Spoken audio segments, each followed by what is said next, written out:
Global markets remain cautious heading into the North American session, with the prolonged U.S.-Iran stalemate keeping energy prices and bond yields elevated. Qatar has indicated that mediators are awaiting a bilateral Iran-Oman agreement on the Strait of Hormuz before broader U.S.-Iran negotiations can resume, but there's still no clear path towards de-escalation.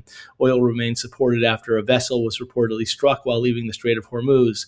The combination of elevated crude prices and record diesel refining margins is renewing inflation concerns and driving a global bond sell-off. The U.S. 30-year yield has reached its highest level since 2007. The dollar is relatively steady, with fading expectations for a September Fed rate hike offset by higher treasury yields and defensive demand.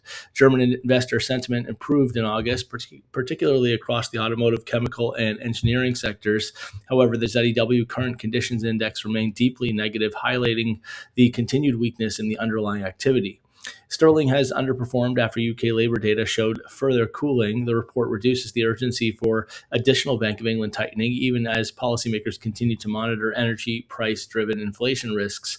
U.S. equity futures are lower, with the S&P 500 down around 5.5% and NASDAQ futures off more than 1%, as rising yields place renewed pressure on technology shares.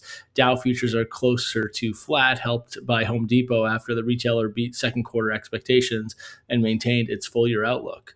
The North American calendar features U.S. housing starts and building permits, followed by industrial production and pending home sales. These releases will provide additional evidence on the effects of high borrowing costs, although geopolitical headlines, oil prices, and the bond market are likely to remain the dominant intraday drivers. Markets will also begin positioning for Wednesday's FOMC minutes. That's all for now.